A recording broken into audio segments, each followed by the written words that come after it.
तो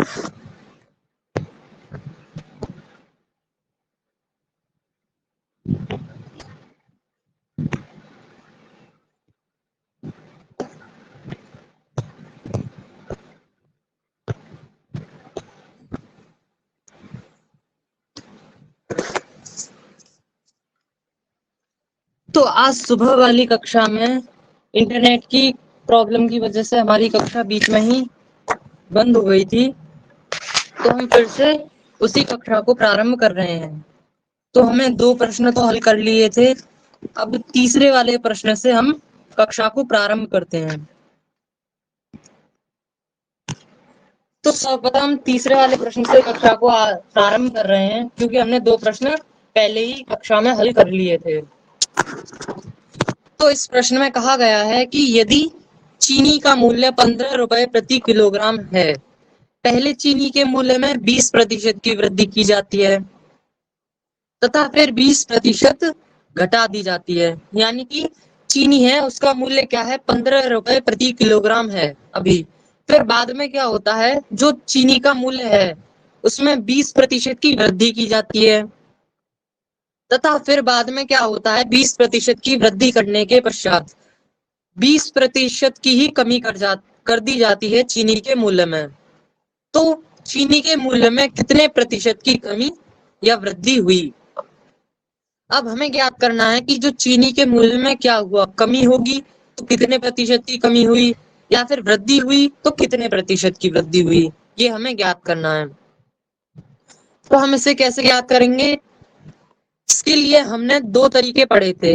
एक तो हम इसे सूत्र से हल कर लें, लेकिन सूत्र से ज्यादा, क्योंकि इसमें सूत्र कोई लगेगा नहीं, इसीलिए इस प्रश्न को हम कैसे करेंगे हल, लॉजिकल यानी तार्किक रूप से इस प्रश्न को हम हल करेंगे। तो इसमें हमें क्या दिया हुआ है, पहले ही हमें चीनी का मूल्य दिया हुआ है कि 15 रुपए प्रति किलोग्राम है। फिर क्या होता है, चीनी में 20% की वृद्धि कर दी जाती है, यानी 15 का हमें क्या ज्ञात करना है, पहले 20% ज्ञात करना है।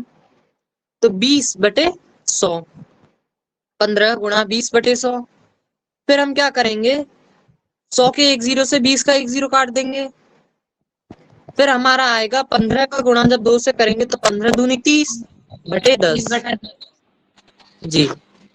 तो हम क्या करेंगे, जब 10 से 30 को विभाजित करेंगे तो क्या आएगा हमारा, 3 आएगा जी। तो ये 3 क्या आया, 15 का 20% आया हमारा 3। अब वृद्धि हुई है तो हम क्या करेंगे, 15 में 3 को जोड़ देंगे जी। तो क्या आएगा हमारा 18। यानी कि जो चीनी का मूल्य है, 20% की वृद्धि के पश्चात जो चीनी का मूल्य है वो क्या है, 18 रुपए प्रति किलोग्राम। अब क्या होगा, चीनी के मूल्य में जो अब चीनी का मूल्य है उसमें 20% क्या है घटा दी जाती है। जो मतलब चीनी का मूल्य है उसमें क्या है, 20% की कमी की गई है अब, यानी कि 18 का 20% ज्ञात करेंगे अब हम जी।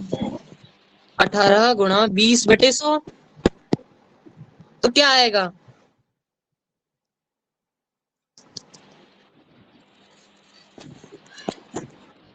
100 के एक जीरो से 20 का एक जीरो काटेंगे हम,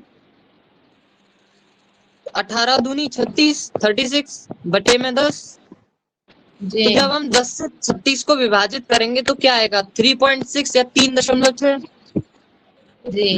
अब इस प्रश्न में कहा गया है कि 20% की कमी हुई है, यानी कि ये जो 3.6 आया क्या आया, 20% आया हमारा जी। अब ये कमी हुई है तो हम क्या करेंगे, 18 में से 3.6 को घटा देंगे तो कितना आएगा हमारे पास, 14.4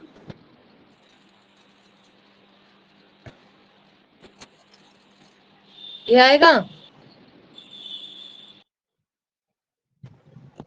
तो अब ये क्या आया हमारे पास, ये आई हमारे पास चीनी की कीमत, क्या, जब हमने पहले की कीमत में 20% की वृद्धि और 20% की ही कमी के बाद जो चीनी का मूल्य होगा वो क्या होगा, 14.4 रुपए प्रति किलोग्राम। अब ये क्या है, पहले चीनी का मूल्य कितना था, 15 था, फिर बाद में क्या आया हमारे पास 14.4, यानी चीनी के मूल्य में क्या हुई है, कमी हुई है। तो हम क्या करेंगे, 15 में से इसको घटा देंगे तो क्या आएगा हमारे पास, 0.6। 15 में से घटाएंगे जी 15 में से, क्योंकि हमारे पास पहले चीनी का मूल्य क्या था, 15 रुपए था। हाँ लेकिन बाद में 20% की वृद्धि के पश्चात और 20% की ही कमी के पश्चात क्या आया, चीनी का मूल्य 14.4 रुपए। जी। तो हमारे पास अंतर क्या हो गया, 0.6। इतने रुपयों का अंतर है चीनी के मूल्य में पहले की अपेक्षा और अब की अपेक्षा। जी अब यही मूल्य हमें क्या करना है, प्रतिशत में बदलना है। हाँ तो अब यहाँ पर एक सूत्र लगेगा जो हमने पहले पढ़ा है कि जब हमें कोई भी वृद्धि दी हो और हमें प्रतिशत में वृद्धि ज्ञात करनी हो तो हम उस सूत्र का प्रयोग करते हैं। तो वो सूत्र क्या था हमारा, वृद्धि बटे प्रारंभिक राशि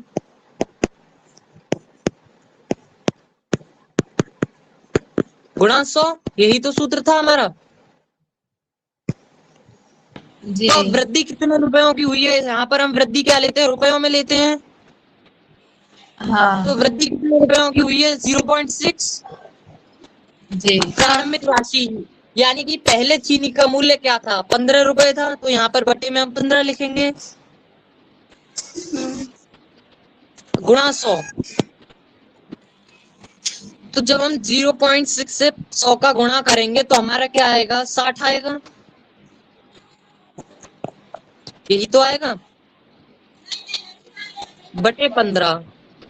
तो जब हम 15 से 60 को विभाजित कर देंगे तो क्या आएगा, 4 आएगा। यही क्या है, हमारा उत्तर है। यानी कि चीनी के मूल्य में पहले की अपेक्षा अब 4% की क्या हुई है, कमी हुई है।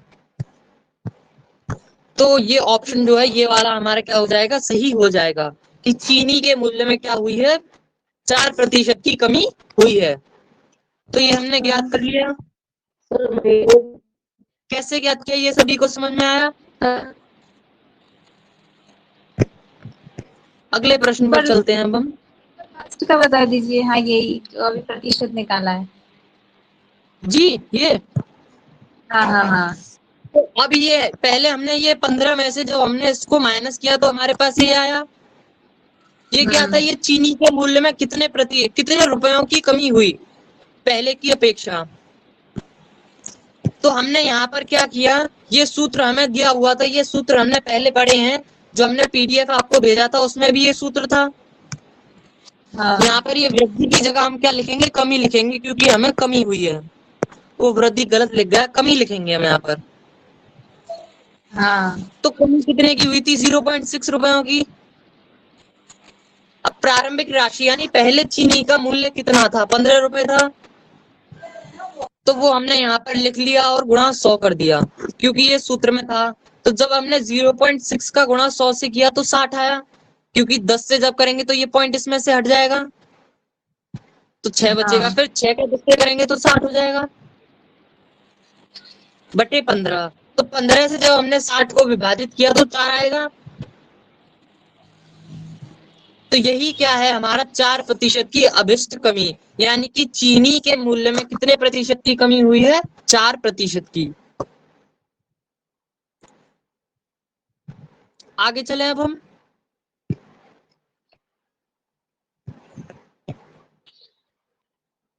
तो अब इस प्रश्न में कहा गया है कि यदि चाय के मूल्य में 20% की बढ़ोतरी करने पर, यानी चाय का मूल्य जो है उसमें हमने क्या किया कि 20% की बढ़ोतरी कर दी, 20% की वृद्धि कर दी, पर बिक्री में 25% की कमी हो जाती है। मतलब चाय के मूल्य में हमने 20% की वृद्धि की, तो फिर क्या होता है, जो चाय की बिक्री है उसमें क्या होता है, 25% की कमी हो जाती है। तो आय में कितने प्रतिशत की वृद्धि या कमी होगी। तो हमें ज्ञात करना है कि जो हमारी आय है चाय से, जो हमारी अब आय होगी 20% की बढ़ोतरी होने के बाद और बिक्री में 25% की कमी होने के बाद, आय जो चाय से हमें आय प्राप्त हो रही थी उसमें हमें प्रतिशत में वृद्धि या फिर कमी क्या होगी वो हमें ज्ञात करनी है। आप कैसे ज्ञात करेंगे, तो वो आप देख लीजिए। यहाँ पर भी हम इसे तार्किक रूप से यानी लॉजिकली हल करेंगे। हम यहाँ पर मानेंगे, माना चाय का मूल्य क्या है, 100 रुपए है। हम यहाँ पर 100 ही मानते हैं, ना ज्यादा ना कम, 100 ही मानकर चलते हैं, क्योंकि 100 रुपए और 100% बराबर होता है। 1 रुपए का 1% हम मानते हैं, तो इसीलिए हमने 100 माना। यहाँ पर हमने माना चाय का मूल्य 100 रुपए है। फिर उसमें क्या हुआ, 20% की वृद्धि हुई, तो 100 का 20% कितना आएगा? 20 ही आएगा। जी, 120 हो जाएगा। 20% की वृद्धि के बाद क्या हो जाएगा? 120 हो जाएगा। अब फिर क्या होता है कि जो चाय की बिक्री है उसमें क्या होता है, 25% की कमी हो जाती है। मतलब 20% की वृद्धि जब हमने मूल्य में की, तो क्या हो रहा है, 25% की कमी हो रही है। तो हम 120 को 25% ज्ञात करेंगे बटे 100, तो कितना आएगा? 120 का 25% कितना आएगा?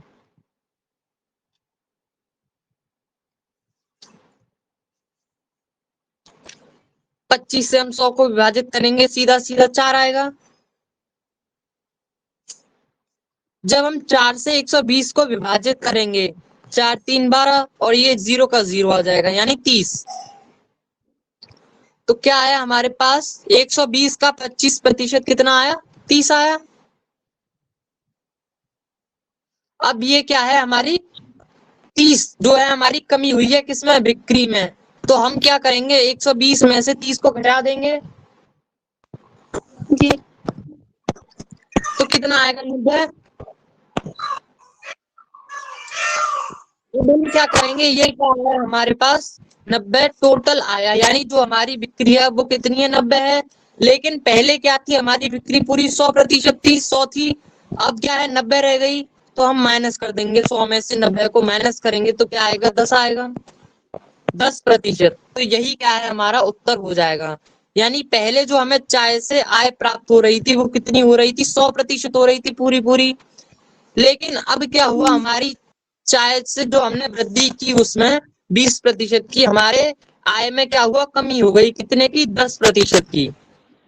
महोदय, तो हम ये भी ऑप्शन कर, जैसे जो हमारा 30 आंसर निकला है उसमें से यदि हम 20 को घटाएंगे तो 10 आ जाएगा। जी, 20% की वृद्धि जो हमारे ये 30 आया उसमें से ही तो घटाने की कह रही हैं आप? हाँ। जी, हम इसको वैसे नहीं कर सकते, क्योंकि ये प्रश्न क्या है, दूसरी तरह का है। हम उसे किस तरीके में यूज करते हैं, दूसरी तरह के प्रश्नों में उससे यूज करते हैं। इसका जो उत्तर आप बता रही हैं वो हर तरीके से अलग निकलेगा, क्योंकि अगर इससे संबंधित दूसरा प्रश्न आ गया तो उसमें क्या होगा, इससे उत्तर अलग निकलेगा। तो ये क्या है, हमें पूरा सॉल्व करना पड़ेगा। जब हम, अगर हमें ये जो वृद्धि है, अगर हमें इन्हें माइनस करना हो तो वो हम किस में करते हैं, अभी हम आगे वाले प्रश्नों में पढ़ेंगे हम क्यों माइनस करते हैं। तो ये समझ में आया सभी को? हाँ, समझ में आया जी, अब हम अगले प्रश्न पर चलते हैं। ये थोड़ा कठिन प्रश्न हो सकता है लेकिन है बहुत इजी। तो इस प्रश्न में कहा गया है कि एक चुनाव में 2 उम्मीदवार थे, यानी कोई एक चुनाव हुआ जिसमें 2 लोग मतलब चुनाव में खड़े हुए, यानी उम्मीदवार थे वो, जिसमें से कुल मतदाताओं में से 5% ने अपने मत का प्रयोग नहीं किया। मतलब जितने भी मतदाता थे हमारे, उसमें से क्या हुआ, 5% जो मतदाता हैं उन्होंने अपने मत का प्रयोग ही नहीं किया, मतलब उन्होंने वोट डाला ही नहीं। फिर कहा गया है सफल उम्मीदवार, मतलब जो विजयी हुआ उम्मीदवार, जो जीता चुनाव में, वो 50% मत लेकर, यानी 50% वोटों से 2000 मतों से विजयी रहा। तो ये आपको समझना है कि इस प्रश्न में क्या कहा गया है। हम मानेंगे कि इसमें माना जो कुल मतदाताओं की संख्या है, यानी कुल मतदाताओं को जो प्रतिशत है वो कितना है, 100 है, 100 ही होगा। फिर कहा गया है कि 5% ने तो अपना मत प्रयोग ही नहीं किया, मतलब 5% मतदाताओं ने अपना वोट डाला ही नहीं। तो क्या बचा हमारे पास, 95। यानी कि जो 95% वोट थे वही वोट जो है वो प्रयोग में आए। अब कहा गया है कि जो सफल उम्मीदवार है, यानी जिसने मतलब जीता है जो चुनाव में, वो क्या है, उसके पास कितने 50% वोट हैं, यानी 50% टोटल में से 50% वोट उसके पास है। टोटल हमारे पास कितना है 95, क्योंकि 5% ने तो अपना मत उपयोग ही नहीं किया। 95 में से भी 50% किसके पास है, जो जीता, यानी 50% वोट किसके पास है, जो जीता, जीतने वाले के पास। अब 95 में से जब हमने 50 को घटाया तो 45 आएगा, 45। हम कह सकते हैं कि 45% जो वोट गए हैं वो किसके पास गए हैं, हारने वाले के पास है। यही तो है इसका अर्थ। अब जी। कहा गया है कि जो जीतने वाला व्यक्ति है वो हारने वाले से उसके पास 2000 वोट ज्यादा हैं, यानी कि इनके बीच में हम पहले देखें तो प्रतिशत में कितना अंतर है इन दोनों के बीच, 5% का ही तो अंतर है। फिर कहा गया है कि जो जीतने वाला है वो क्या है, 2000 मतों से विजयी रहा, यानी कि 5% बराबर किसके है, 2000 के है। यहां तक समझ में आया सभी को? मैं एक और बार से रिपीट कर देता हूँ। इस प्रश्न में कहा गया था कि एक चुनाव में 2 उम्मीदवार थे, जिसमें से जो हमारे कुल मतदाता हैं उनमें से 5% ने तो अपना मत प्रयोग ही नहीं किया, यानी कि 100%, यानी 100% जो थे हमारे मतदाता थे उसमें से क्या है, 5% ने अपना मत प्रयोग ही नहीं किया, मतलब वोट डाला ही नहीं। तो कितने बचे, 95% बचे। हाँ 95% में से जो जीतने वाला उम्मीदवार था उसके पास कितने आए, 50% वोट आए, यानी कि 95 में से 50% वोट जीतने वाले के पास आ गए। हाँ। बचे कितने, 45% वोट बचे, वो किसके पास गए, हारने वाले के पास। हाँ तो इन दोनों के बीच में अंतर कितना आया, हमारा 5% का ही तो अंतर आ रहा है। हाँ हाँ 5%। जी। तो अब यही प्रश्न में कहा गया है कि जो सफल उम्मीदवार है वो 50% मत लेकर 2000 मतों से विजयी रहा, यानी कि उसने 95 में से 50% जो है वो वोट जीते, और वो 2000 वोटों से जो हारा है उससे आगे रहा। इन दोनों के बीच में अंतर है 5%, और वो आगे है 2000 वोटों से, यानी कि जो हमारा 5% है वो बराबर है 2000 वोटों के। तो ये सभी को समझ में आया? हाँ अब हम क्या करेंगे, हमसे प्रश्न में क्या पूछा गया है कि पराजित उम्मीदवार को कितने मत मिले, यानी कि जो हारने वाला, जो पराजित हुआ है उसके पास कितने वोट थे, उसकी वोटों की संख्या क्या थी, कितने लोगों ने उसको वोट दिया, ये हमें ज्ञात करना है। अब कैसे ज्ञात करेंगे, सबसे पहले ये 5% हमें दिया हुआ है, हम इसका 1% ज्ञात करेंगे पहले। हाँ जी। तो इसके भी दो तरीके हैं, या तो आप इसको सीधा सीधा कर दें, हम पहले 1% के तरीके से करते हैं। तो 1% बराबर कितना हो जाएगा, 2000/5, यही तो हो जाएगा। तो हम 5 से जब 2000 को विभाजित करेंगे तो कितना आएगा, 400। 400। जी। तो हम कह सकते हैं कि 1% में हमारे कितने वोट हैं, 400 वोट। अब क्या करना है, हमें 45% ज्ञात करना है। तो हम 45% बराबर कितना हो जाएगा, 400 गुणा 45, यही तो होगा। तो जब हम 400 का गुणा 45 से करेंगे तो हमारे पास कितना आएगा, 18,000। आप चेक भी कर सकते हैं, ये यही आएगा हमारे पास कि वो जो हारने वाला मतदाता है, जो पराजित हुआ है, उसको कितने मत मिले, 18,000 वोट मिले। तो ये सभी को समझ में आया? हाँ यही आ रहा है जी, 18,000 ही आएगा। अब इसको करने का दूसरा तरीका भी है कि हम 1% ना निकाल कर डायरेक्ट कर दें इसको। अब डायरेक्ट कैसे करेंगे कि यहाँ पर हमें दिया हुआ है कि 5% किसके बराबर है, 2000 के है। हाँ अब हमें क्या करना है, हारने वाले का प्रतिशत ज्ञात करना है। तो 5 का ये जो 45 है, जब हम 5 में 9 का गुणा करेंगे तभी तो हमारा 45 आएगा। जी। तो ऐसे ही अगर हम 2000 में 9 का गुणा करें तो क्या आएगा, 18,000 ही तो आएगा। जब ये 45% हो जाएगा तो ये कितना हो जाएगा, 18,000। ये और आसान था, 1% ना निकालना पड़ा हमें इसमें। ये सरल है। जी, तो आपको प्रतिशत के प्रश्नों में आप जितना साधारण तरीके से प्रश्नों को हल कर सकते हैं वो तरीका आपको देखना है। तो ये सभी को समझ में आया प्रश्न? जी अब अगले प्रश्न पर चलते हैं हम। इस प्रश्न में कहा गया है कि यदि चीनी के मूल्य में 25% की वृद्धि हो जाए तो खपत में कितने प्रतिशत की कमी की जाए जिससे जो हमारा खर्च है अपरिवर्तित रहे। इसमें कहा गया है कि चीनी के मूल्य में क्या होता है, 25% की वृद्धि हो जाती है, तो जो हमारा खपत है यानी हम चीनी का उपयोग जो कर रहे हैं उसमें हम कितने प्रतिशत की कमी करें चीनी के उपयोग में कि जो हमारा खर्च है वो अपरिवर्तित रहे, यानी पहले जितना ही रहे। तो ये तो बहुत ही आसान है, आप कर सकते हैं इसे।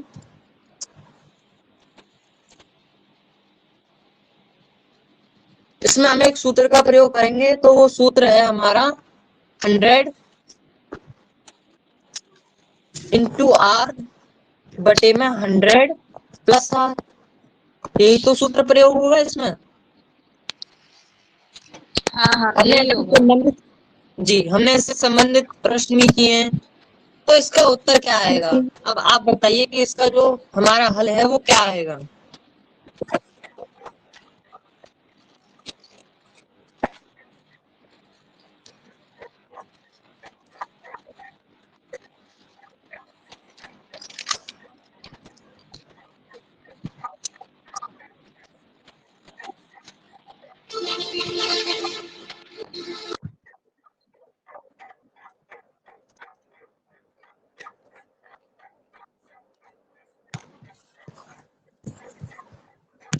तो हल करते हैं हम इसे।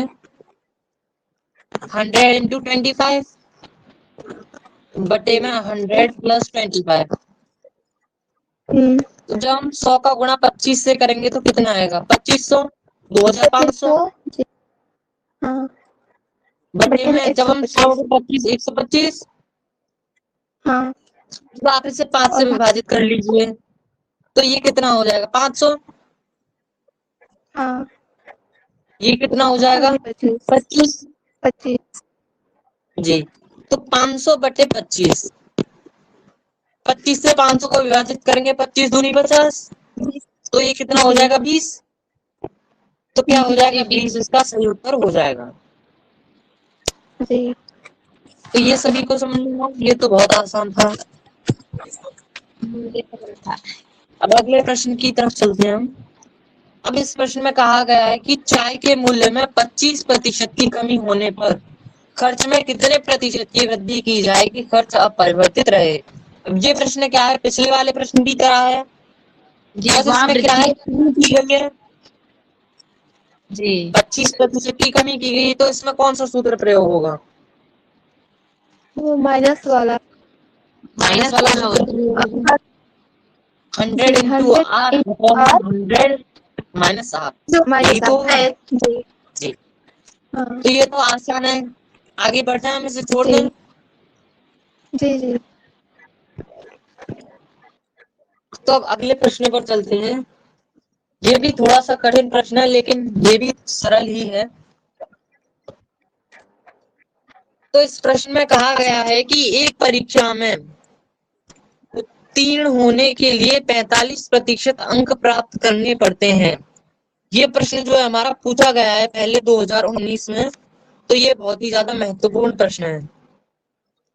तो एक परीक्षा है, उसमें क्या है, हमें पास होने के लिए कितने प्रतिशत अंक हमें चाहिए? 45%, 45% अंक हमारे पास होने चाहिए जी। राम, ये गलत लिख गया, राम ने 30% अंक प्राप्त किए। जो राम है उसने इस परीक्षा में कितने प्रतिशत अंक प्राप्त किए? 30%। तथा वह 60 अंकों से अनुत्तीर्ण घोषित कर दिया गया। यानी कि राम क्या हुआ, जो उसने 30% अंक प्राप्त किए थे वो 60 अंकों से क्या है, फेल जो है वो घोषित कर दिया गया, यानी फेल कर दिया गया। तो आपको बताना है कि कुल पूर्णांक कितना था, यानी कि जो परीक्षा में है उसमें कुल पूर्णांक यानी टोटल मार्क्स कितने थे। अब ये कैसे याद करेंगे हम? तो ये बहुत ही आसान है। सबसे पहले हम देखेंगे कि परीक्षा में हमें पास होने के लिए हमें कितने अंकों की आवश्यकता थी। 45% अंकों की। और राम ने जी। कितने प्रतिशत अंक प्राप्त किए? 30%। तो राम कितने प्रतिशत अंकों से फेल हुआ? 15। 15%। जी और 15। हमें दिया हुआ है कि राम 60 अंकों से क्या है? फेल हुआ। और अभी हमने निकाला कि 15% अंकों से फेल हुआ, यानी कि दोनों बराबर हैं। 15% बराबर किसके है? 60 अंकों के। तो अब क्या करेंगे? हम 1% निकाल लेंगे। तो 1% कितना आएगा इसका? 60/15। 15 से जब हम 60 को विभाजित करेंगे तो 4 आएगा। जी। तो हम कह सकते हैं कि जो 1% अंक है वो किसके बराबर है? 4 अंकों के। जो 1% है वो किसके बराबर है? 4 अंकों के। अब हमें क्या ज्ञात करना है? कुल पूर्णांक। कुल पूर्णांक कितने प्रतिशत होता है? 100%। जी। जी किसी भी परीक्षा में कुल पूर्णांक कितने होंगे? 100% ही तो होगा। तो हमने क्या किया? 1 से 100 कर दिया, यानी 100 का गुणा हुआ है। तो इधर भी क्या करेंगे? हम 4 में 100 का गुणा करेंगे। हाँ तो कितना आएगा? 100%। 400। 400। तो हम कह सकते हैं कि परीक्षा में कुल पूर्णांक कितने थे? 400। 400। जी। तो यह प्रश्न सभी को समझ में आया?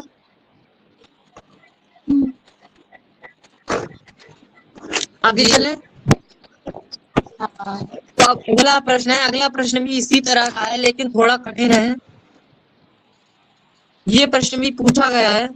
एक परीक्षा में सीता ने 30% अंक प्राप्त किए, यानी कि कोई सीता नाम की एक लड़की है, उसने क्या किया? 30% अंक प्राप्त किए एक परीक्षा में। और क्या हुआ? वह 50 अंकों से अनुत्तीर्ण हो रही, यानी कि क्या हुआ? उसने 30% अंक प्राप्त किए जी और क्या है? वो 50 अंकों से क्या हुई? अनुत्तीर्ण रही, यानी कि 50 अंक अभी भी कम थे उसके पास होने के लिए। फिर कहा गया है इस परीक्षा में राम ने 40% अंक प्राप्त किए। एक राम है जिसने 40% अंक प्राप्त किए उसी परीक्षा में, तथा उत्तीर्ण होने के न्यूनतम अंक। अब ये जो लाइन है वो आपको समझनी है कि उत्तीर्ण होने के न्यूनतम अंक मतलब पास होने के लिए हमें जितने मार्क्स चाहिए थे, जितने अंक हमें प्राप्त करने थे पास होने के लिए, जो न्यूनतम अंक थे, उससे क्या किया? राम ने 20 अंक क्या किए? अधिक प्राप्त किए। 20 अंक अधिक प्राप्त किए। तो हमें अब क्या निकालना है? इस प्रश्न में कुल पूर्णांक निकालना है और उत्तीर्ण होने के लिए न्यूनतम अंक, यानी कि जो पास होने के लिए जो हमारे न्यूनतम अंक हैं, पासिंग मार्क्स हैं, वो ज्ञात करने हैं और कुल पूर्णांक हमें ज्ञात करना है। अब कैसे ज्ञात करेंगे? इसमें तो हमें कुछ दिया नहीं है। तो इसी तरह के प्रश्न क्या है आपके एग्जाम में पूछे जाते हैं, तो ये आपको बहुत ध्यान से समझना है। तो इस प्रश्न में हमें सीता के विषय में बताया गया था कि वो 30% अंक उसने प्राप्त किए और 50 अंकों से क्या हुआ? वो अनुत्तीर्ण रही। तो अब हमें क्या ज्ञात करना है इसका? तो हम मानेंगे कि जो हमारा क्या है? कुल अंक हैं, जो हमारी परीक्षा के कुल अंक हैं वो क्या है? हमारे x हैं। हम इसमें इस तरह के प्रश्नों में क्या करते हैं? मान लेते हैं, काल्पनिक रूप से मानकर चलते हैं कि परीक्षा के कुल अंक कितने हैं? 50 100 x है। तो अब हम क्या करेंगे जी? कुल अंक नहीं मानेंगे हम, इसमें क्या मानेंगे? हम पासिंग मार्क्स, जो हमारे पास होने के लिए जो हमारे अंक थे वो हमें चाहिए थे पास होने के लिए, वो हमें एक्स मानेंगे। कुल अंक तो हम बाद में निकाल लेंगे। तो हम मानेंगे कि पास होने के लिए जो हमें अंक चाहिए वो क्या है? एक्स है। अब सीता ने क्या किया है? हमारे 30% अंक प्राप्त किए हैं, फिर भी क्या है? वो 50% अंकों से फेल रही, यानी कि जो हमारे पासिंग मार्क्स हैं उसमें से भी वो क्या है? 50 अंकों से फेल रही, यानी कि x-50। ये भी तो कह सकते हैं हम कि सीता का जो 30% है वो किसके बराबर है? जो हमारे पासिंग मार्क्स हैं उसमें से अगर हम 50 को घटा दें तो बराबर ही रहेगा। जी। अब यही क्या है, यही हम राम के साथ करेंगे कि राम ने क्या किया, 40% अंक प्राप्त किए। वो किसके बराबर है, पासिंग मार्क्स तो है ही है। फिर उसने क्या किया, जो हमारे पास होने के लिए न्यूनतम अंक थे उससे 20 अंक ज्यादा प्राप्त किए हैं राम ने। तो x में 20 प्लस कर देंगे। हाँ। अब हमें क्या करना है, ये क्या हुआ, हमारे पास दो इक्वेशन बन गई, यानी दो समीकरण बन गई कि जो सीता का 30% है वो बराबर है x - 50 के, और राम के जो 40% अंक हैं वो बराबर है x + 20 के। यहाँ तक सभी को समझ में आया? जी। तो अब आगे क्या करना है, ये थोड़ा कठिन हो सकता है, आपको एक बार में समझ में नहीं आएगा, हम दोबारा से देखेंगे। लेकिन अभी हमें क्या करेंगे, हमने हमारे पास जो दो ये समीकरण आई हैं, हम क्या करेंगे, इनको एक दूसरे में से घटा देंगे। यानी कि ये जो हमारी ऊपर वाली समीकरण है सीता वाली, उसको राम वाली समीकरण जो आई है हमारे पास, इन दोनों को हम घटा देंगे। तो जब हम दोनों तरफ घटाएंगे =, के इधर भी और उधर भी हम दोनों तरफ घटाएंगे, तो जब हम 30% में से 40% घटाएंगे तो क्या मिलेगा हमें, -10। -10 मिलेगा। जी। अब यहाँ पर इधर ये आपको थोड़ा समझने की जरूरत है कि ये हम कैसे घटाएंगे। तो यहाँ पर जब हम माइनस करेंगे तो ये x क्या है, हमारा प्लस का है, क्योंकि इसके जो आगे कोई भी चिन्ह नहीं लगा हुआ है। ये क्या है, हमारा माइनस का हो जाएगा, क्योंकि हम घटा रहे हैं, इसके आगे हमने चिन्ह लगा दिया माइनस का। तो ये क्या हो जाएंगे, ये तो कट जाएंगे, क्योंकि प्लस माइनस माइनस, ये तो कट जाएगा हमारा। अब यहाँ पर क्या होता है, ये दोनों तरफ निशान लगेंगे, ये जो प्लस का है, अब ये चिन्ह हमारा क्या है, ये माना नहीं जाएगा, क्योंकि हम घटा रहे हैं। तो यहाँ पर ये जो हमारा नया चिन्ह है माइनस का, ये हम मानेंगे। तो माइनस का 50 और माइनस का 20 कितना होगा, -70। -70। अब ये हमारे पास ये एक हल आ गया कि माइनस का 10% बराबर किसके होता है, -70 के। अब माइनस से तो हम माइनस को काट सकते हैं। जी। तो हम कह सकते हैं हमारा 10% बराबर किसके है, 70 के। अब यहाँ से 1% ज्ञात करेंगे हम, तो हमारा 1% किसके बराबर आएगा, 70/10। 10 आप 0 से 0 काट देंगे तो 7 आ जाएगा। जी। अगर हमारा 1% किसके बराबर है, 7 के बराबर है। बराबर है। अब हमें क्या ज्ञात करना था कि जो परीक्षा में कुल पूर्णांक कितने हैं। तो अभी हम पिछले प्रश्न में ही हल करके आए हैं कि हमारा 1% हमने निकाल लिया, 7 के बराबर है, तो 100% किसके बराबर हो जाएगा, 700 के।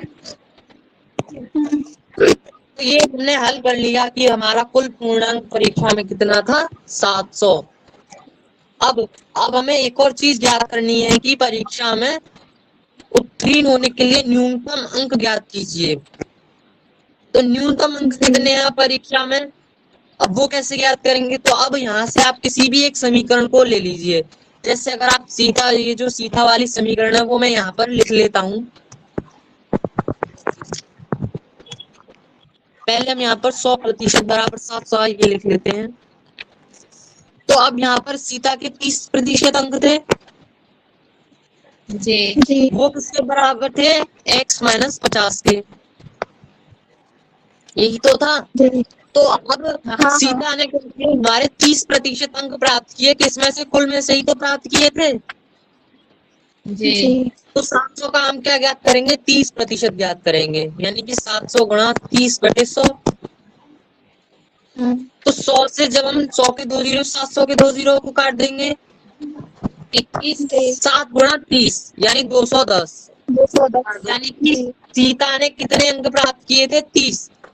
लेकिन अब आपको एक और बात ध्यान रखनी है कि जो सीता के अंक थे वो कितने थे, अभी 50 कम थे पासिंग मार्क्स में, न्यूनतम अंकों में 50 कम थे। तो हम इसमें क्या करेंगे, 50 को भी जोड़ देंगे, तो 260 क्या आ जाएगा, हमारा हल आ जाएगा।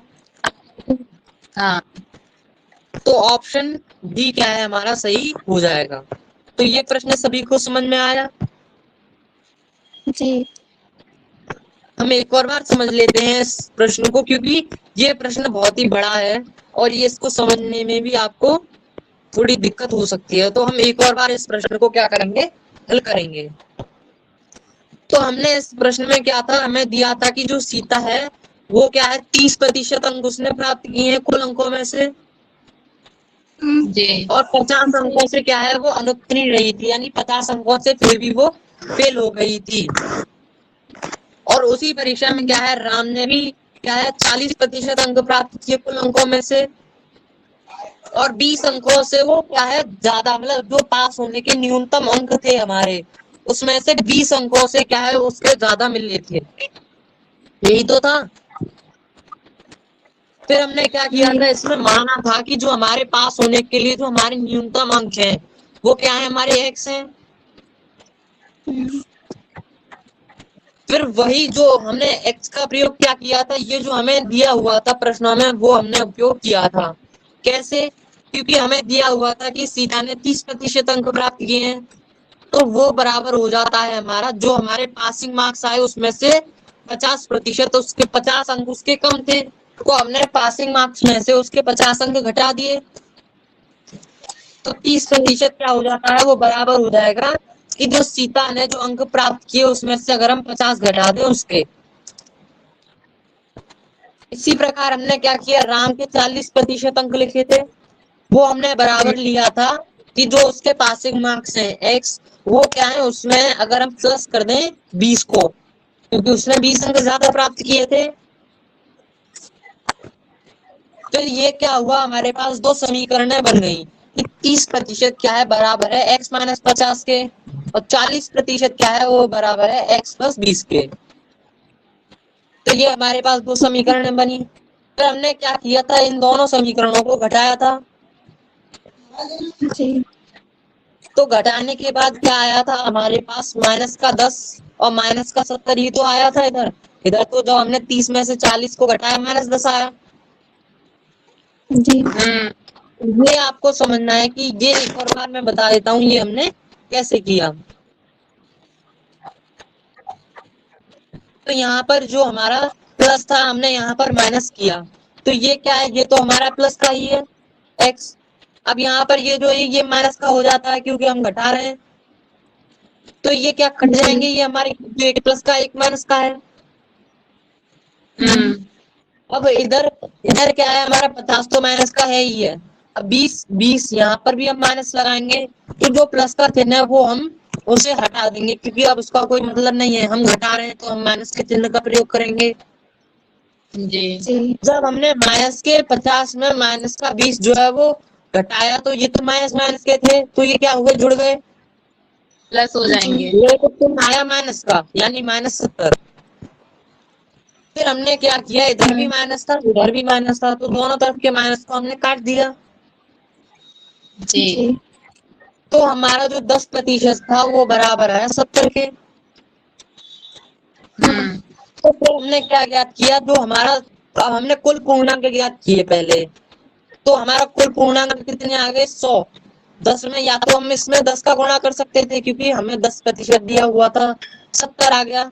तो 10 का गुणा अगर हमने इधर किया तो 100 हो जाता, इधर भी अगर हम 10 का गुणा करेंगे तो 70 700 हो जाता।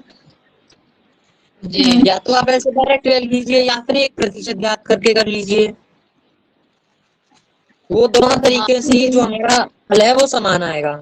तो अब हमें कुल पूर्णांक ज्ञात हो गए कि 700 जो है वो उस परीक्षा के कुल पूर्णांक है। फिर हमें क्या ज्ञात करना था कि जो न्यूनतम अंक है पास होने के लिए वो क्या है, तो वो हमने यहाँ पर समीकरण ले ली कोई सी।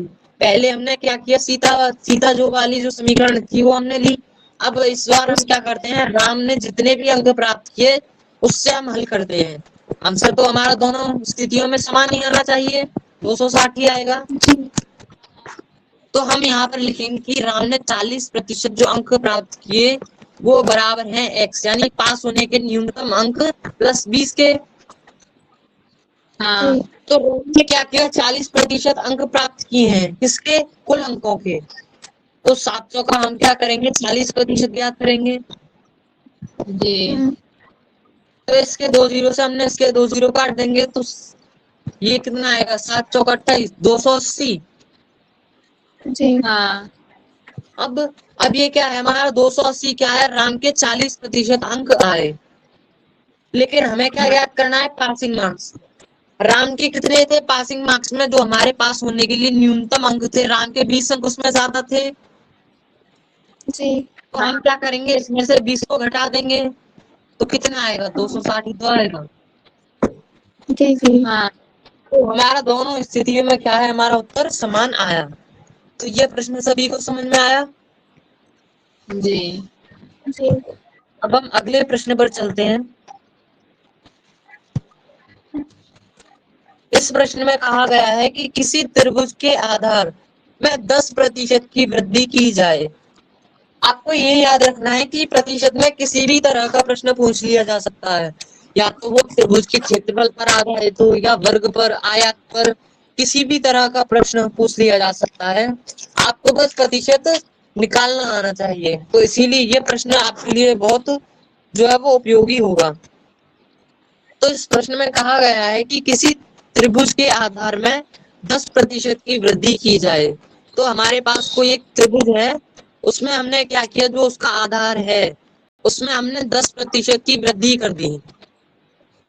तो 10% की वृद्धि होने के बाद जो हमारा त्रिभुज है वो ऐसा होगा, बड़ा हो जाएगा उसका आधार।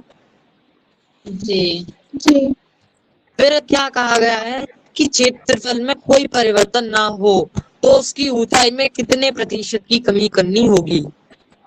अब इस प्रश्न में कहा गया है कि हमने 10% क्या है बढ़ा दिया आधार, तो इसका जो क्षेत्रफल है वो भी बढ़ेगा क्योंकि हमने उसका आधार बढ़ाया है। लेकिन हमसे कहा गया है कि हमें क्षेत्रफल में कोई परिवर्तन ना हो, यानी कि जो वृद्धि के बाद आधार में 10% की वृद्धि के बाद जो है हमारा जो त्रिभुज का क्षेत्रफल है उसमें कोई वृद्धि नहीं होनी चाहिए। तो हम क्या करेंगे, जो त्रिभुज की ऊंचाई है, हाइट है, उसमें क्या करेंगे, हम कुछ ना कुछ कमी करेंगे, जब भी तो जो क्षेत्रफल है वो समान रहेगा। तो वही हमसे पूछा गया है कि हमें कितने प्रतिशत की कमी करनी चाहिए उस त्रिभुज की ऊंचाई में, कि जो हमारा क्षेत्रफल है वो दोनों त्रिभुजों का समान रहे। तो इस प्रश्न को कैसे हल करेंगे हम, इसमें भी हमें क्या करना है, मानेंगे कि जो हमारा त्रिभुज का आधार है, माना त्रिभुज का जो हमारा आधार है वो क्या है, हमारा 100 है। जी फिर हम क्या करते हैं, 10% की वृद्धि कर देते हैं तो कितना हो जाएगा, 110 110। अब क्या करना है, हमें कमी करनी है किसमें, ऊंचाई में, जिससे क्या है हमारा क्षेत्रफल जो है वो अपरिवर्तित रहे। अब आपको एक चीज में देखनी है कि पहले हमारा जो आधार आधार था वो कितना था, 100 था, लेकिन बाद में क्या हो गया, 10% की वृद्धि के बाद 110 हो गया। यानी कि हमारे जो आधार में वो वृद्धि हुई, कितने की हुई, 10 की हुई, जी 10 की ही तो वृद्धि हुई। तो हम लिखेंगे 10/110 गुणा 100। अब ये क्यों लिखा, क्योंकि हमने 10 क्या है वो हमारी वृद्धि हुई है तो वो हमने लिख लिया वृद्धि। अब ये क्या करना है, हमें 10 को घटाना है किसमें से, जिसमें हमने बढ़ाया है, क्योंकि हमने आधार में बढ़ाया है, 110 किया था हमने आधार। तो अब हम इसी ओर से कम करेंगे तो बटे 110, इसीलिए हमने बटे 110 लिखा, गुणा 100 क्योंकि हमें प्रतिशत में हमारा उत्तर चाहिए। तो 110 के जीरो से इसका एक जीरो काट देंगे हम, जी तो क्या आएगा, 100/11। या तो आप इसे ही उत्तर कह सकते हैं कि हमारे उसकी ऊंचाई में कितने प्रतिशत की कमी करनी चाहिए, 100/11%। लेकिन हमें क्या है, ऑप्शन में ये कहीं नहीं दिया हुआ, तो हम क्या करेंगे, इसको विभाजित करेंगे, यानी कि 11 से हम 100 को विभाजित करेंगे। तो अब आपको यहाँ पर एक चीज और देखनी है कि मिश्रित भिन्न, हम जो उत्तर लिखेंगे हम मिश्रित भिन्न में लिखेंगे। जब हम 100 को विभाजित करेंगे तो ये 9 बार जाएगा, 99 आ जाएगा यहाँ पर। यहाँ पर क्या बचेगा, 1 बचेगा। तो हम इसको क्या है उल्टे v के हिसाब से लिखते हैं, यानी कि इधर से चलते हैं और यहाँ आकर हम खत्म करते हैं, यानी कि 9 सही 1/11। उल्टे v के हिसाब से हम चलते हैं, यानी कि जो हमारा भिन्न है उसे हमने अब क्या कर दिया, मिश्रित भिन्न में बदल दिया। अगर आप इसे हल करना चाहें तो 11 का आप सबसे पहले क्या करेंगे, जो हमारा हर है उसका हम जो हमारा यहाँ पर जो संख्या लिखी हुई है उससे गुणा कर देंगे। तो 11 9 का गुणा करेंगे 99, फिर जो ऊपर अंश में है उसे हम जोड़ देते हैं, तो क्या हो जाएगा 100/11। तो इसको हल करके भी क्या आया, 100/11 ही आया। लेकिन अभी हमने क्या किया, जो हमने उत्तर निकाला वो क्या निकाला, मिश्रित भिन्न में हमारा उत्तर निकाला था 9 सही 1/11। तो उल्टे बी के हिसाब से हम इससे लेते हैं, तो क्या ये किसी भी हमें ऑप्शन में दिख रहा है, तो ऑप्शन बी में क्या है, ये हमें दिख रहा है 9 सही 1/11%। तो ऑप्शन बी क्या है, इसका सही उत्तर हो जाएगा। तो ये प्रश्न सभी को समझ में आया? जी। आगे चले अब हम। अब ये प्रश्न क्या है, ये प्रश्न भी बहुत आसान है, क्योंकि इससे संबंधित प्रश्न भी अभी हम पहले हल कर चुके हैं। तो इस प्रश्न में कहा गया है कि किसी एक शहर में 60% हिंदू हैं, 15% मुसलमान हैं और शेष ईसाई हैं, यानी कि 60% क्या है, हिंदू हैं उस शहर में, बाकी के 15% क्या है, मुसलमान हैं, और बाकी के यानी कि 100% जनसंख्या होगी किसी भी शहर की जी। उसमें से क्या है 60% तो हिंदू हो गए, अब बची कितनी 40%। जी। 40 में से भी 15% क्या है, हमारे मुसलमान हो गए, बची कितनी 25%। अब हमसे कहा गया था कि शेष यानी इन दोनों की संख्या को घटाने के बाद यानी 25% क्या है, ईसाई हैं। तो हमें दिया हुआ है कि मुसलमानों की जो जनसंख्या है वो क्या है 3000 है उस शहर में, तो ईसाइयों की जनसंख्या कितनी होगी। तो कैसे हल करेंगे अब हम इस प्रश्न को? 3000 का 25% निकालेंगे। नहीं नहीं नहीं, 3000 का 25% नहीं निकालेंगे हम। हमें इस प्रश्न में दिया हुआ है कि जो मुसलमान है वो 15% है और उनकी संख्या भी दी हुई है 3000 है। जी, 15% बराबर 3000। तो एक कितना आएगा 3000/15, यानी कि 15 दूनी 30 यानी 200। यानी कि अगर हम कहें कि 1% जनसंख्या उस शहर की कितने के बराबर है, 200 लोगों के बराबर है, 200 व्यक्तियों के बराबर है। अब हमें ईसाइयों की जनसंख्या ज्ञात करनी है, तो 25 से गुणा कर देंगे 200 का, तो कितना आएगा 25 दूनी 50 यानी कि 5000। जी हाँ, तो ऑप्शन सी का हो जाएगा, सही हो जाएगा। अब अगर इसी प्रश्न में हमसे हिंदुओं की भी जनसंख्या पूछी होती तो क्या करते हम, जो हमारा 1% आया 200, तो 60 से उसको 200 को गुणा करते हम। जी, 6 दूनी 12 यानी कि 12000 जो है हिंदुओं की जनसंख्या हो जाती। अब अगर इसी प्रश्न में हमसे अब इससे एक और प्रश्न भी बनेगा कि अगर हमें यही सब दिया होता और पूछा होता कि कुल जनसंख्या कितनी है उस शहर की, तो कैसे याद करते हम?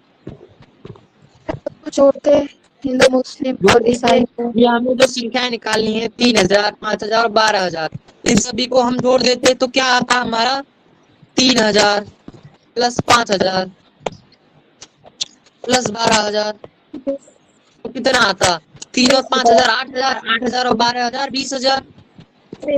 जी। तो उस शहर की जनसंख्या कितनी हो जाती 20000। तो ये प्रश्न सभी को समझ में आया? जी।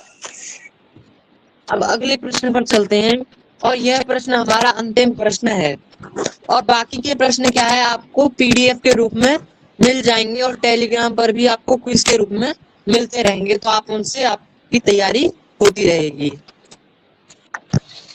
अब इस प्रश्न में कहा गया है कि दिनेश अपनी आय का 80% खर्च कर देता है। तो ये प्रश्न भी बहुत महत्वपूर्ण है क्योंकि आय से संबंधित प्रश्न अधिकतर पूछे जाते हैं। तो इस प्रश्न में कहा गया है कि दिनेश क्या है अपनी आय का 80% खर्च कर देता है। मतलब दिनेश जितना भी कमाता है, जो उसकी आय है उसमें से 80% जो है वो खर्च कर देता है। यदि उसकी आय में फिर क्या होता है, जो उसकी आय है उसमें 16 सही 2/3 यानी कि 16 सही 2/3। अब इसे अगर हम भिन्न में बदलें तो क्या आएगा? 16 का गुणा करेंगे 50/3 जी 50/3। जी 16 3 48, 48 + 2 यानी 50/3। यानी कि अब क्या है, उसकी आय जो थी उसमें 50/3% की वृद्धि कर दी गई। जी तो उसके खर्च में 37 सही 1/2 यानी कि जो अब उसका खर्च है आय में वृद्धि होने के बाद कितना है? 37 सही 1/2%। ये भिन्न में बदले तो क्या आएगा? 2 75/2 जी यही तो आएगा। तो अब आय में वृद्धि होने के बाद 50/3 की उसकी आय में वृद्धि होने के पश्चात उसके खर्च में क्या है? 75/2 की क्या है? वृद्धि हो जाती है। वृद्धि तो अब हमें क्या बताना है कि उसके खर्च में अब कितने प्रतिशत, जो अब उसका बचत प्रतिशत है वो क्या है। तो ये हम कैसे याद करेंगे, ये हम देख लेते हैं। अब हमें क्या याद करना है कि जो दिनेश है आय में वृद्धि होने के पश्चात और उसके खर्च में वृद्धि होने के पश्चात वो कितना, मतलब उसके बचत कितनी करता है वो, ये हमें ज्ञात करना है। तो इसमें हम क्या करेंगे, मानेंगे कि उसकी आय कितनी है? 100 रुपए है। माना दिनेश की आय क्या है? 100 रुपए है जी। अब क्या है, वो अपनी आय का 80% खर्च कर देता है। मतलब 100 का 80% यानी 80 रुपए खर्च कर देता है। तो उसकी बचत क्या होती है? 20 रुपए की ही तो होती है। यानी कि आय 100 है, 80 रुपए उसने खर्च कर दिए तो 20 ही तो बचे। जी यानी कि उसको कितना बचाता है अब अभी, यानी कि इसके अनुसार अभी उसकी आय 100 है और 80% खर्च कर रहा है, तो उसके अनुसार कितने प्रतिशत बचा रहा है? या तो 20 रुपए कहिए या 20%, दोनों ही समान है। जी जी तो वो इतना ही बचा रहा है। अब हम क्या करेंगे, जो उसकी आय है 100 रुपए, उसमें क्या है? 16 सही 2/3। इसको जब हमने क्या किया था, भिन्न में बदला था, तो कितना आया था? 50/3 जी। जी तो वृद्धि हुई है तो 100 में हम क्या करेंगे? 50/3 को प्लस कर देंगे। तो क्या आएगा? 50/3 में हम इसको क्या करेंगे, अब एलसीएम लेके हम इनको प्लस करेंगे, क्योंकि यहाँ पर हम भिन्न में साधारण संख्या को जोड़ रहे हैं, तो हम एलसीएम लेकर प्लस करते हैं। तो इनका एलसीएम 3 आएगा। यहाँ पर कितना हो जाएगा? 300। 300 + 50 300 + 50 यानी कि जी 350/3। 3 तो जो अब दिनेश है उसकी आय में 50/3% की वृद्धि होने के पश्चात वो कितनी आय है उसकी? अब 350/3 की प्रतिशत की आय है। अब 350/3 रुपयों की आय है। आप कुछ भी कह सकते हैं। अब अब हमें क्या करना है, जो उसका बचत प्रतिशत है, यानी कि अब उसका जो खर्च है वो कितना है, उसमें भी वृद्धि हुई है। तो अब हमें इसे जी वृद्धि को भी निकालना होगा। तो अब इस वृद्धि को कैसे निकालेंगे? जो उसकी पहले खर्च की वृद्धि थी, पहले खर्च कितना था? 80 रुपए। 80 जी अब 80 रुपए का क्या निकालेंगे हम? 75/3 निकालेंगे। 75/2, 75/2 हम प्रतिशत हम ज्ञात करेंगे। कैसे ज्ञात करेंगे? तो 75/2 जब आप इसको साधारण संख्या में बदलेंगे तो क्या आएगा? जब आप 75 को 2 से विभाजित करेंगे तो क्या आएगा? 37.5 ही तो आएगा, 37.5। जी तो बस यही हम यहाँ पर उपयोग करेंगे कि 80 का 37.5% हमें ज्ञात करना है। तो प्रतिशत की जगह बटे में 100 लिखेंगे। यहाँ पर एक पॉइंट है, हम इसे हटाकर यहाँ पर एक 0 बढ़ा लेंगे, तो ये पॉइंट हमारा हट जाएगा। अब इसके ये जो एक 0 बचा बढ़ा, इससे हम 80 का एक 0 काट सकते हैं। जी तो जब आप 8 का गुणा 375 से करेंगे तो क्या आएगा आपके पास? 3000। आप गुणा करके देख लीजिएगा, 3000 ही आएगा आपके पास, बटे में 100।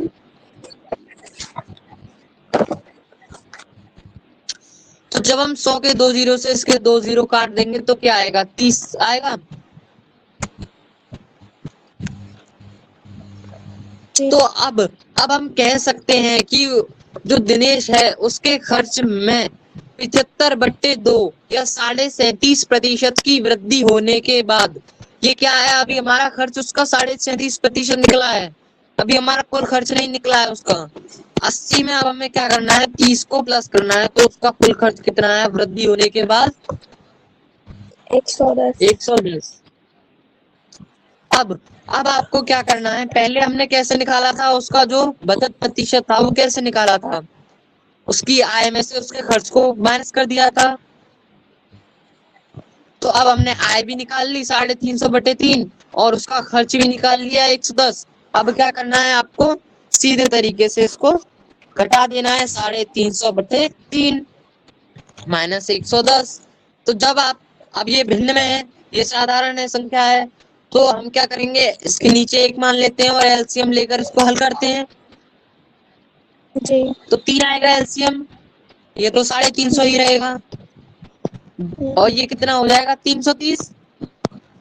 जी तो जब हम 350 में से 330 को घटाएंगे तो क्या आएगा? 20 20/3 बटे 3।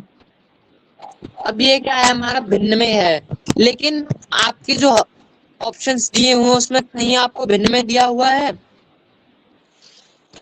मिश्रित भिन्न में दिया हुआ है। तो हम क्या करेंगे? 20/3 को मिश्रित भिन्न में बदलेंगे। कैसे?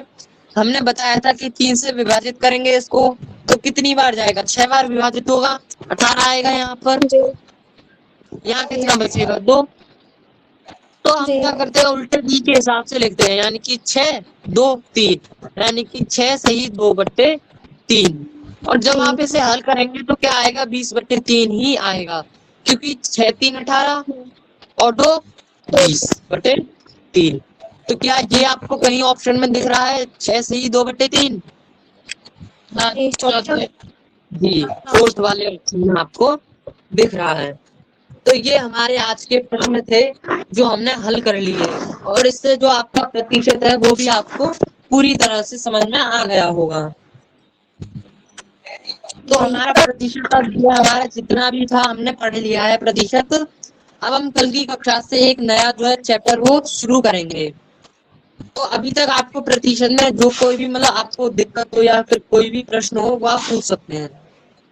आज की कक्षा से संबंधित अगर आपको कोई भी प्रश्न है तो आप पूछ सकते हैं। जी जैसे बता दीजिए 776 का 82% है, तो ये कैसे निकाला जाता है? बताया जी, था आपकी आपने आवाज कि भूल गया। जी, क्या प्रश्न था? आवाज मेरी?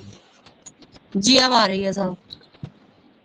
हाँ जी, मैं ये बोल रही थी कि जैसे कुछ अंक दे देता है ना कि ये किसका 50% या 56% है, ऐसे तो वो कैसे निकाला जाता है? प्रतिशत कैसे याद करते हैं हम? जी, तो उसके लिए हमें कुछ नहीं, बस जैसे अब आपको एक संख्या दे दी जाए कि आपको जैसे 85, जैसे 85 का आपको क्या ज्ञात करना है? 35% आपको ज्ञात करना है। तो हम क्या करते हैं? 85 का आपको 35% क्या है ज्ञात करना है? 35%।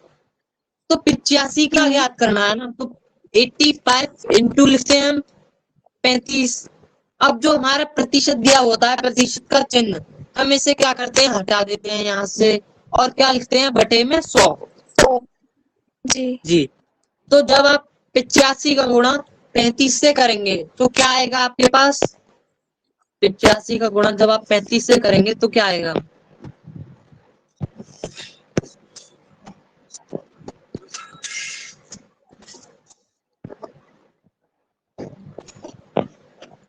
दो हजार 975। 75। यानी कि हमने क्या किया, इन दोनों को गुणा कर लिया, क्योंकि ये गुणा में थी, बटे में 100 है, जी तो 100 से इनको विभाजित कर देना है। तो 100 से जब भी हम किसी भी संख्या को विभाजित करते हैं तो 100 के पास 2 जीरो हैं, तो हम क्या करते हैं, उसी संख्या से यानी कि पीछे से हम गिनते हैं और 2 संख्या के बाद हम एक पॉइंट लगा देते हैं, जिसे हम दशमलव कहते हैं, यानी कि पॉइंट। तो जो हमारा 85 का 35% आएगा वो कितना आएगा, 29.75, 29.75 ये आएगा। ऐसे ही जी। आप किसी भी संख्या का प्रतिशत निकाल सकते हैं। तो ये समझ में आया आपको? जी, यदि ऐसे पूछ दिया जाए कि जो 85 है वो किसका 35% है, तो कैसे निकालेंगे? वो नहीं हो पाता है। अच्छा, 85 किसका 35% है? जी, वो तो नहीं हो आपको पाता है। इसमें क्या संख्या ज्ञात करनी है कि जो 85 है वो 35% किसका है। तो आपको क्या दिया हुआ है, 85 35% के बराबर दिया हुआ है। तो अब आपको क्या करना है, पहले इसका 1% ज्ञात कर लेना है। 1% कैसे ज्ञात करते हैं वो अभी हमने आपको बताया कि जो 35 है वो आप इधर 35 से विभाजित कर देंगे तो यहाँ पर तो 1% हो ही जाएगा। तो जब आप 85 को 35 से विभाजित करेंगे तो 85/35 हो जाएगा। हाँ, फिर आपको क्या करना है, 85/35 इंटू 100। तो जब आप इसे हल कर लेंगी यानी कि ये हो जाएगा हमारा 8500/35। तो 35 से जब हम 85 को विभाजित कर देंगे 8500 को, तो जो हमारी संख्या होगी वो हमें मिल जाएगी। जी, जी, जी। ओके। जी। या फिर आप अगर 1% नहीं निकालना है, जैसे अब आपको दे दिया जाए कि 20 का आपको, मैं एक साधारण संख्या ले रहा हूँ कि 20 का आपको ज्ञात करना है 5%। 20 का आपको 5% ज्ञात करना है, तो या तो आप 1% के हिसाब से करें, तो यहाँ पर आपको 5 से विभाजित डिवाइड करना होगा, तभी यहाँ पर 1% आएगा, क्योंकि हमारा जो 20 है वो बराबर दिया है हमें 5% के। यही तो दिया है कि 20 जो है वो किसका 5% है, तो हमें 20 बराबर दिया है 5% के। तो 5 से विभाजित करेंगे हम इसे, तो यहाँ पर तो हमारा 1% हो ही जाएगा। तो 20 को जब हम 5 से विभाजित करेंगे और गुणा 100 लिख लेंगे, 20/5 गुणा 100। तो ये 5 से जब हम इसको 5 4 बार जाएगा तो यहाँ पर आ जाएगा 400, यानी कि जो 20 है वो 400 का 5% है। और आप देख सकती हैं कि 400 का 5% जब आप ज्ञात करेंगी, 400 का 5%, 5/100 लिखेंगे 5% ज्ञात करने के लिए। इसके 2 जीरो से हमने इसके 2 जीरो काट दिए और 5 के 20, यानी कि 20 ही आएगा 400 का 5%। तो जब आपको 400 का 5% ज्ञात करना हो तो 5/100 जो प्रतिशत ज्ञात करना हो उसे गुणा में लिखते हैं और बटे 100 लिखते हैं। लेकिन जब हमें कोई संख्या दी हो कि 20 किसका 5% है, तो 1% ज्ञात करके कर सकते हैं। लेकिन अगर हमें 1% नहीं ज्ञात करना है तो हम कैसे ज्ञात करेंगे? तो 20%, 20 बराबर किसके है, 5% के है। तो जो प्रतिशत दिया हुआ होता है यानी कि 20/5 लिख लेंगे। फिर हम क्या करेंगे, 20 किसका है ना, तो 5% दिया हुआ है उसे बटे में लिख के 100 से हम गुणा कर देंगे। तो ये क्या है, ये भी हमारा हल हमें मिल जाएगा। 5 से इसको विभाजित करेंगे तो ये 4 बार जाएगा, 4 का 100 से गुणा करेंगे 400। 400। जी, जी। तो ये आप इस तरह से कर सकती हैं। तो ये समझ में आया आपको? सर अभी आपने जो उत्तर बताया था जो 85/35 है, जी ऊपर ऊपर ऊपर वाला, जी इससे ये वाला। हाँ जैसे इसमें देखिए ऐसा लिखा है 85/35 और गुणा 100, तो यहाँ हम 85 और 100 को ऐसे काट नहीं सकते हैं, थोड़ा और ऊपर करिए तो देखिएगा। हाँ हाँ यहीं पर। हल करने के लिए आसानी से अगर आप हल करना चाहें तो आप हल भी कर सकते हैं। आपकी जो कैलकुलेशन है, जो आपका भाग है वो सरल हो जाएगा। तो आप इसे 5 से विभाजित करिए तो 5 ये कितनी बार जाएगा, हाँ 17 बार जाएगा। ये 17 बार ये विभाजित होगा।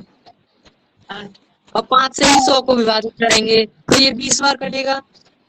हाँ फिर 5 से आप विभाजित कर सकती हैं किसको, 35 और 20 को। 20 तो ये 7 बार कटा, ये कितनी बार जाएगा, ये 4 बार जाएगा। हाँ जब हम 17 का गुणा 7 से करेंगे तो कितना आएगा, 119। और 4 से भाग दो। घटा में था तो 4 से जब हम इसको विभाजित कर देंगे तो 4 से विभाजित करेंगे तो कितना आएगा हमारे पास, यहाँ पर 2, 27 दशमलव कुछ आएगा हमारे पास, जो उत्तर आएगा 29 दशमलव कुछ आएगा। हम 119 को जब 4 से विभाजित करेंगे तो 4 दूनी 8, यहाँ पर क्या बचेगा 3, यहाँ पर 39, ये 9 बार कटेगा, यहाँ पर जो है 3 बचेगा। फिर हमारा 29 दशमलव जो है वो कुछ उत्तर आएगा हमारा। और जो हमने अगर ऐसे हल किया था डायरेक्ट गुणा करके, तब भी जो हमारा उत्तर आया था वो भी ये जो 29 दशमलव कुछ पॉइंट में लगाकर हमारा कुछ उत्तर ही आया था। 7.5 जी जी 30.7 आ रहा है। हाँ जी तो ऐसे भी कर 29.7 ही आएगा जी। तो अब आप यहाँ पर पॉइंट लगाकर आपने 0 बढ़ा लिया, तो आप हाँ। 7 से इसको विभाजित कर दीजिए, यहाँ पर जी। क्या 2 बचेगा। फिर ये क्या है, यहाँ पर एक और 0 लग जाएगा, तो ये 5 बार ये क्या है पूरा कट जाएगा, तो 29.75 ये क्या है हमारा उत्तर आ जाएगा। तो आप या तो डायरेक्ट हाँ। गुणा कर लीजिए, क्योंकि ये तो बहुत डायरेक्ट गुणा करेंगे तो ज्यादा समय लगेगा। अगर आप इसको आसान कर सकते हैं तो आसान कर लीजिए। अच्छा ये काटने में थोड़ा कंफ्यूज हो जाते हैं कभी। इसी में गड़बड़ हो जी। जाता है थोड़ा। जी हाँ तो ये क्या है, आपको समान संख्याओं से ही विभाजित करना है। जैसे हमने 85 और 100 को 5 से ही किया, अलग अलग संख्याओं से नहीं करना है। अच्छा एक ही संख्या से सब कटेगा, जी एक ही संख्या से सबको काटना पड़ेगा ना। जी एक ही संख्या से, जो हमारी अंश और हर की जो संख्याएं होती हैं, अगर हम उन्हें काट रहे हैं किसी संख्या से तो वो समान संख्या से ही कटेंगी। जैसे अब आपके पास है कोई संख्या जैसे 33/11, तो ये क्या है आपकी, ये विभाजित है, क्योंकि हम इसको 11 से 33 को भी कर सकते हैं और 11 को भी विभाजित कर सकते हैं। तो ये क्या आएगा 3/3। लेकिन अगर यहाँ पर होता 33/12, तब ये भी विभाजित है, 3 से ये कर सकता है ना, ये 11 बार, ये 4 बार, तो ये कितना आ जाता है 11/4 आता। लेकिन अब क्या है, ये किसी एक समान संख्या से विभाजित नहीं है, क्योंकि 4 2 से विभाजित है लेकिन 11 2 से विभाजित नहीं है, तो अब ये क्या है आगे विभाजित नहीं होगा। ऐसे ही अगर आप यहाँ पर 35/33 ये है, तो ये क्या है, अब ये किसी एक समान संख्या से विभाजित नहीं है, क्योंकि 35 जो है वो 5 से विभाजित है, 7 से विभाजित है, और 33 क्या है 11 से ही विभाजित है, तो ये समान से तो विभाजित है ही नहीं, तो ये क्या है, ये हमारी आगे विभाजित नहीं होंगी। हाँ तो ये सभी को समझ में आया? जी जी। तो आज की कक्षा सभी को समझ में आई? जी कल की कक्षा में हम नया अध्याय प्रारंभ करेंगे, गणित का ही।